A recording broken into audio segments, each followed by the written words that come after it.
Hello दोस्तों, आप सभी का स्वागत है आपका परिवार हिमांशु पाठशाला में। आज हम बात करने वाले हैं प्रैक्टिस सेट 17 के बारे में। इससे पहले हमने 16 प्रैक्टिस सेट करा दिया है, जिसका हम प्लेलिस्ट बना दिए हैं railway group D practice set के नाम से। अगर आप अभी तक नहीं देखें तो जाकर ज़रूर देखें, और अभी तक आप अगर चैनल को सब्सक्राइब नहीं किए चैनल को सब्सक्राइब कर लें और वीडियो को लाइक करें। चलिए आज का क्लास हम स्टार्ट करते हैं। आज मेरा है प्रैक्टिस सेट 17। आज का पहला क्वेश्चन है,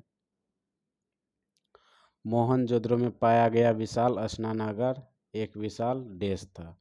मोहनजोदड़ो में पाया गया विशाल स्नानागार एक विशाल देश था। क्या था? क्या हो जाएगा आंसर? आयताकार टैंक। क्या हो जाएगा? आयताकार टैंक था।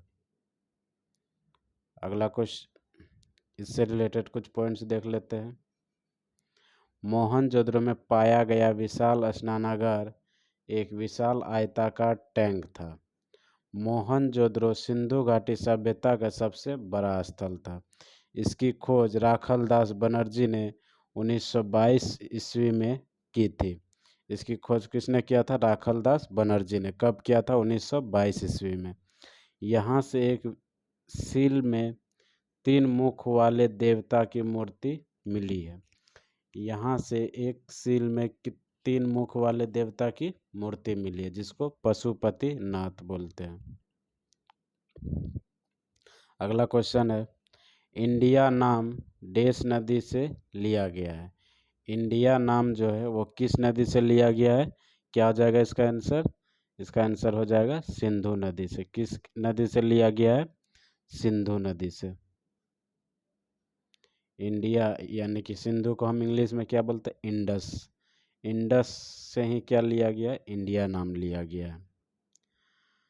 भारत अर्थात इंडिया का नाम सिंधु नदी से लिया गया है, जो देश के उत्तर पश्चिम में बहती है।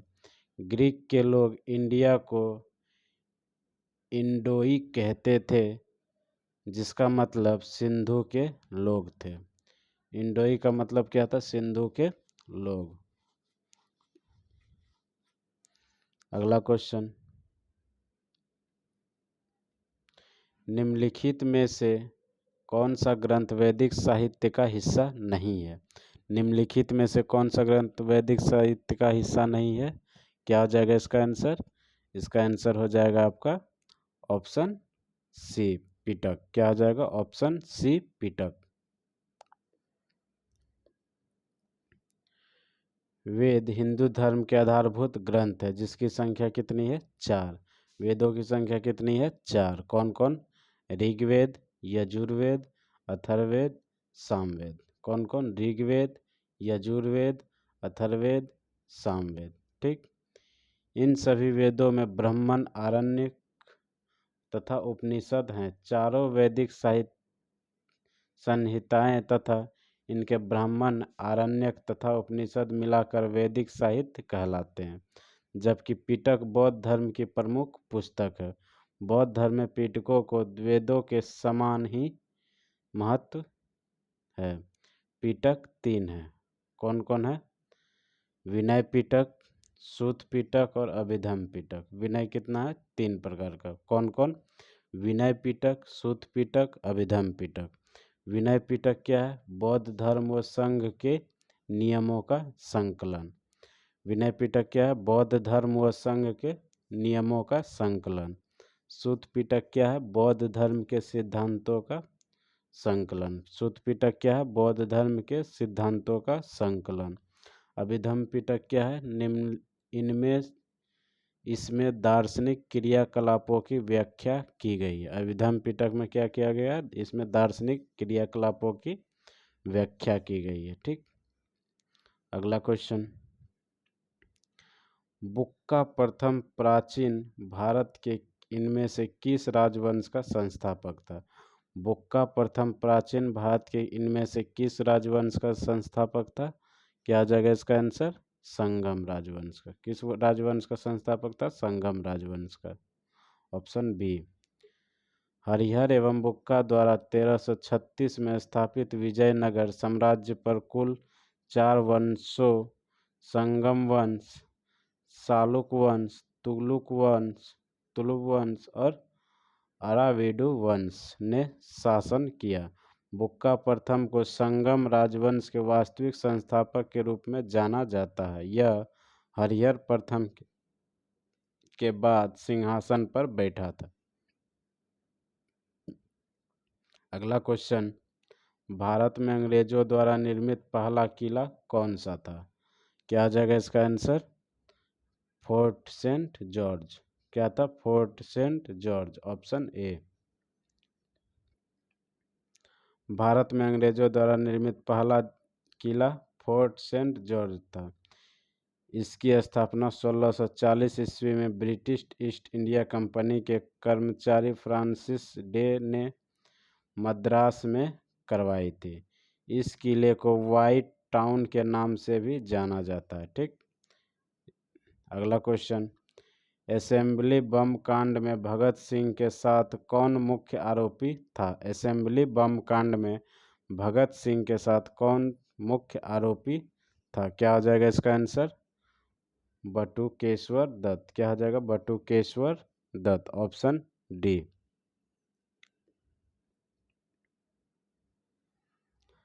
असेंबली बम कांड में भगत सिंह के साथ बटुकेश्वर दत्त प्रमुख आरोपी थे। यह घटना 8 अप्रैल 1929 को दिल्ली की सेंट्रल लेजिस्लेटिव असेंबली में पब्लिक सेफ्टी बिल और ट्रेड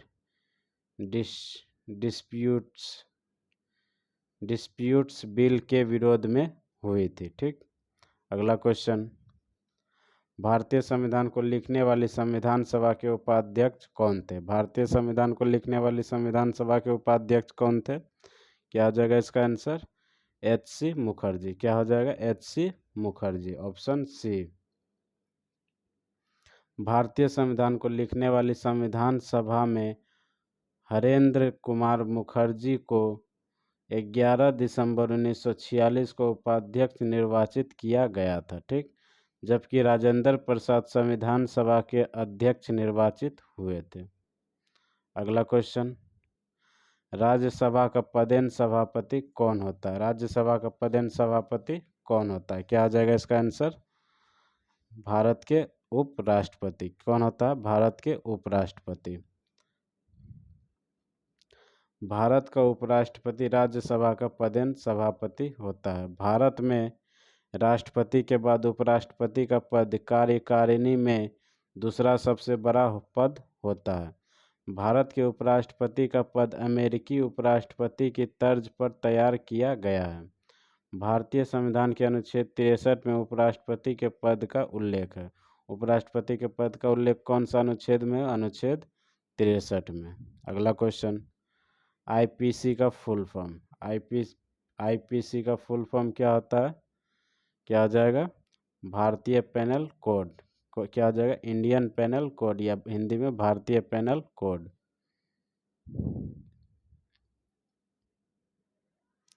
आईपीसी का पूरा नाम भारतीय दंड संहिता या इंडियन पेनल कोड है।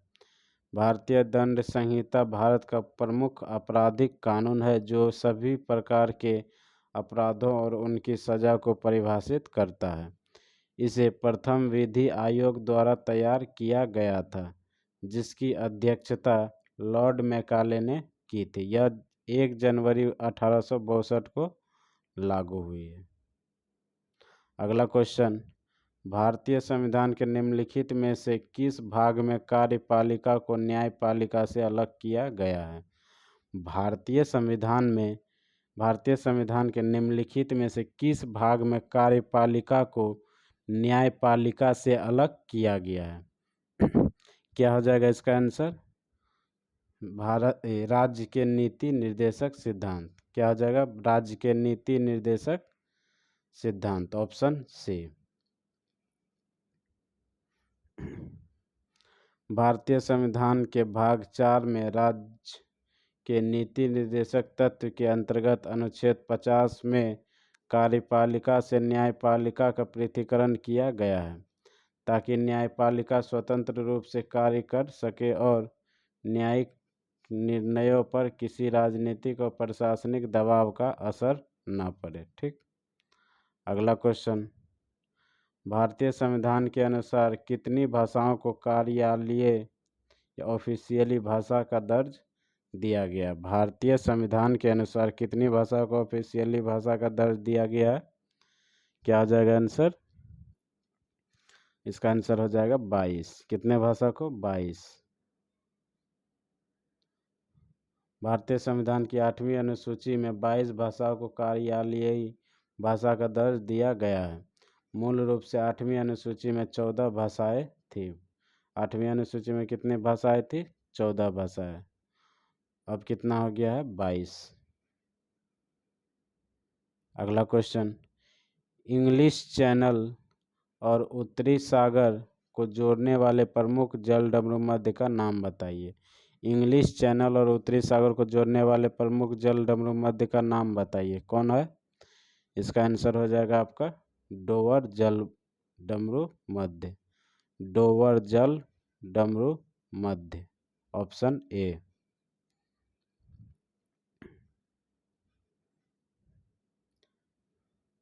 इधर है जल डमरू मध्य, इधर है उससे जुड़े जल निकाय। ठीक।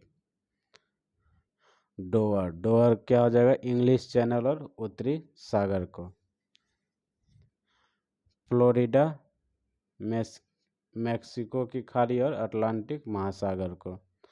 नॉर्थ चैनल आयरिश सागर और अटलांटिक महासागर को। पाक मन्नार की खाड़ी और बंगाल की खाड़ी को। ठीक। क्या करता है? जोड़ता है। चलिए अगला क्वेश्चन, विश्व में गेहूं का सबसे बड़ा उत्पादक देश कौन सा है? विश्व में गेहूं का सबसे बड़ा उत्पादक कौन सा देश है? क्या हो जाएगा? चीन। क्या हो जाएगा? चीन, ऑप्शन सी। गेहूं उत्पादन में शीर्ष 5 देश हैं। गेहूं उत्पादन में सबसे ज़्यादा 5 देश कौन कौन? पहला पर चीन, दूसरा भारत, तीसरा रूस, चौथा यूएसए, पांचवा फ्रांस। पहला चीन, दूसरा भारत, तीसरा रूस, चौथा यूएसए, पांचवा फ्रांस। गेहूं के उत्पादन में भारत कितने नंबर पे है? दूसरा नंबर पे। पहला नंबर पर कौन है? चीन।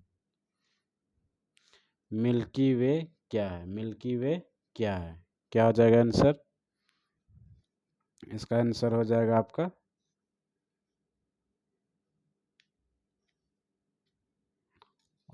आकाश गंगा। मिल्की वे क्या है? आकाश गंगा है। मिल्की वे क्या है? आकाश गंगा है, ऑप्शन सी। अगला क्वेश्चन है, पश्चिम बंगाल में स्थित सुंदरवन देश का एक उदाहरण है। पश्चिम बंगाल में स्थित सुंदरवन देश का एक उदाहरण है। क्या हो जाएगा इसका आंसर? इसका आंसर हो जाएगा मैंग्रोव वन का उदाहरण है। किसका उदाहरण है? मैंग्रोव वन का उदाहरण है, ऑप्शन डी। पश्चिम बंगाल में स्थित सुंदरवन मैंग्रोव वन का एक उदाहरण है।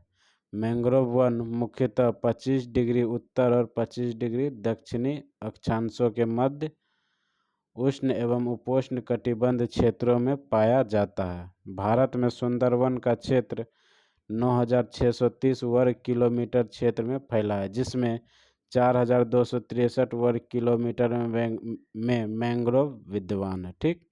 अगला क्वेश्चन, सेशेल्स द्वीप कहाँ स्थित है? सेशेल्स द्वीप कहाँ स्थित है? क्या हो जाएगा इसका आंसर? इसका आंसर हो जाएगा हिंद महासागर। क्या हो जाएगा? हिंद महासागर, ऑप्शन ए।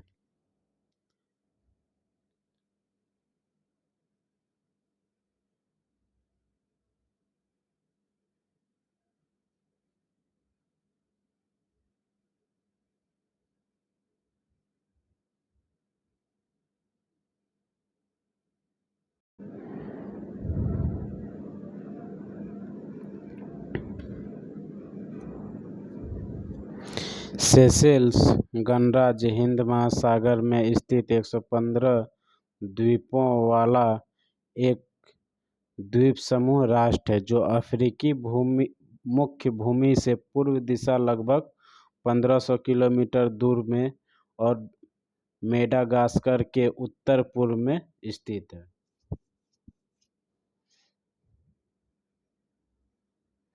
ठीक। सेशेल्स गणराज्य हिंद महासागर में स्थित 115 द्वीपों वाला एक द्वीप समूह राष्ट्र है। ठीक। जो अफ्रीकी मुख्य भूमि से पूर्व दिशा लगभग 1500 किलोमीटर दूर में है और मेडागास्कर के उत्तर पूर्व में स्थित है। अगला क्वेश्चन, देश मांग वक्र लोचदार होता है। देश मांग वक्र लोचदार होता है और देश होने पर यह बेलोचदार होता है। ठीक। क्या हो जाएगा इसका आंसर? इसका आंसर हो जाएगा आपका सीमांत राजस्व का मान धनात्मक होने पर मांग वक्र लोचदार होता है और सीमांत राजस्व का मान ऋणात्मक होने पर यह बेलोचदार होता है। ठीक। Option B.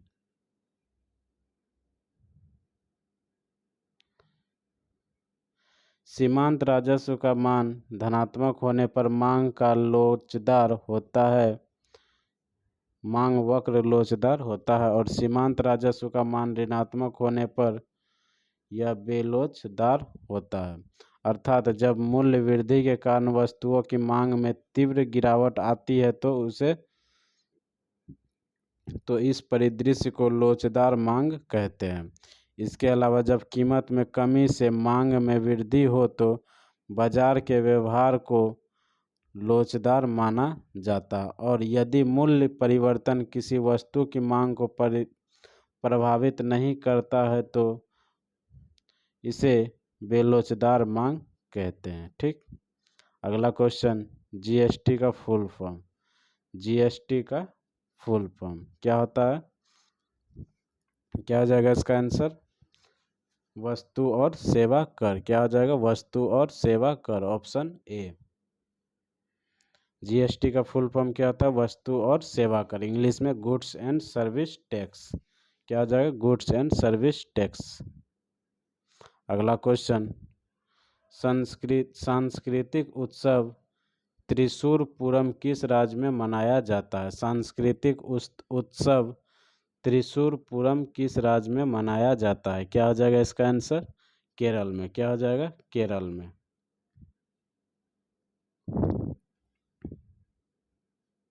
सांस्कृतिक उत्सव त्रिशूर पूरम केरल राज्य में मनाया जाता है। त्योहारों के त्योहार नाम से प्रसिद्ध इस उत्सव की परंपरा 200 वर्षों से अधिक है। इस त्योहार की शुरुआत कोच्चि के पूर्व शासक राजा राम वर्मा ने की थी। अप्रैल मई में मलयालम महीने में मूलक नक्षत्र पर यह त्यौहार आयोजित किया जाता है। त्यौहार से संबंधित कार्यक्रम त्रिशूर शहर के मध्य में स्थित वडक्कुनाथन मंदिर और आसपास के तेक्किनकारू मैदान में होते हैं। ठीक। अगला क्वेश्चन, कैलेंडर वर्ष के किस दिन को दुर्लभ रोग दिवस के रूप में स्वीकार किया जाता है? दुर्लभ रोग दिवस किस दिन मनाया जाता है? क्या हो जाएगा इसका आंसर? 28 फरवरी को। किस दिन? 28 फरवरी को।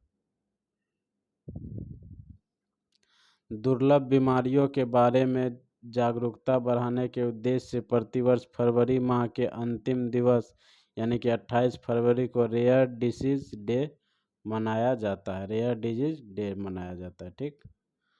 कब? 28 फरवरी को।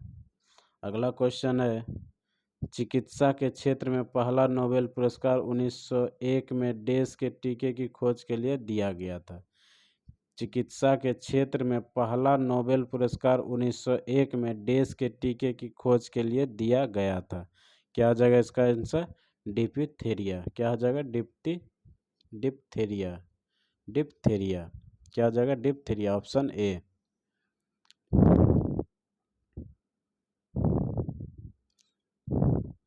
एमिल वॉन वेरिंग एक जर्मन शरीर क्रिया विज्ञानी थे।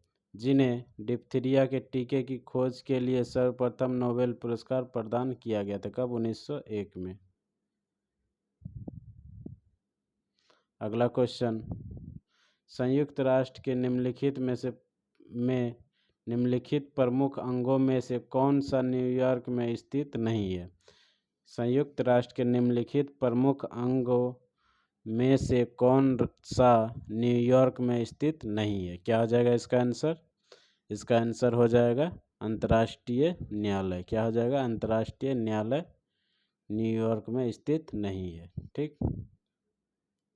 संयुक्त राष्ट्र संघ की स्थापना 24 अक्टूबर 1945 को हुई थी। संयुक्त राष्ट्र संघ की स्थापना कब हुई है? 24 अक्टूबर 1945 को। इसके 6 प्रधान अंग है। इसके कितने अंग है? 6 प्रधान अंग है। कौन कौन? इधर संगठन है, इधर मुख्यालय। आर्थिक एवं सामाजिक परिषद का मुख्यालय न्यूयॉर्क, संयुक्त राष्ट्र सचिवालय का मुख्यालय न्यूयॉर्क, संयुक्त राष्ट्र न्यास परिषद की मुख्यालय न्यूयॉर्क, अंतर्राष्ट्रीय न्यायालय का मुख्यालय द हेग नीदरलैंड, महासभा का मुख्यालय न्यूयॉर्क, सुरक्षा परिषद का मुख्यालय न्यूयॉर्क। ठीक।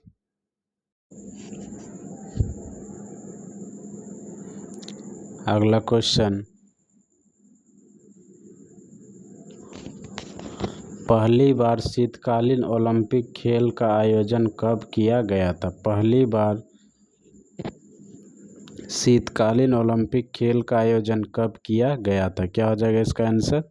इसका आंसर हो जाएगा आपका 1924। क्या हो जाएगा? 1924, ऑप्शन डी। शीतकालीन खेलों का पहला संस्करण 1924 में फ्रांस के सेमानिक्स में आयोजित किया गया था। भारत ने इस खेल में 1964 में पहली बार हिस्सा लिया था। ठीक। अगला क्वेश्चन, महात्मा गांधी अंतर्राष्ट्रीय हिंदी विश्वविद्यालय कहाँ स्थित है? महात्मा गांधी अंतर्राष्ट्रीय हिंदी विश्वविद्यालय कहाँ स्थित है? क्या हो जाएगा इसका आंसर? इसका आंसर हो जाएगा आपका वर्धा। क्या हो जाएगा? Wardha, option D. महात्मा गांधी अंतर्राष्ट्रीय हिंदी विश्वविद्यालय भारत का एक केंद्रीय विश्वविद्यालय है। इस विश्वविद्यालय की स्थापना भारत सरकार द्वारा 1997 में की गई थी।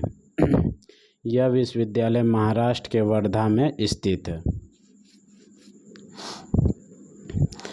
अगला क्वेश्चन, प्रसिद्ध हाजी अली दरगाह इनमें से किस शहर में स्थित है? क्या हो जाएगा इसका आंसर? Option B, Mumbai. क्या हो जाएगा? Option B, Mumbai. हाजी अली दरगाह एक मस्जिद और दरगाह या पीर हाजी अली शाह बुखारी का स्मारक है जो दक्षिणी मुंबई में वर्ली के तट पर एक टापू पर स्थित है। इस दरगाह में हाजी अली शाह बुखारी की कब्र है। यह इंडो इस्लामिक वास्तुकला का एक उत्कृष्ट उदाहरण है। ठीक। तो आज के लिए इतना ही रहने देते हैं। अगर वीडियो आपको अच्छा लगा हो तो वीडियो को लाइक ज़रूर कीजिएगा और चैनल को सब्सक्राइब ज़रूर कीजिएगा। मिलते हैं अगले वीडियो में। जय हिंद।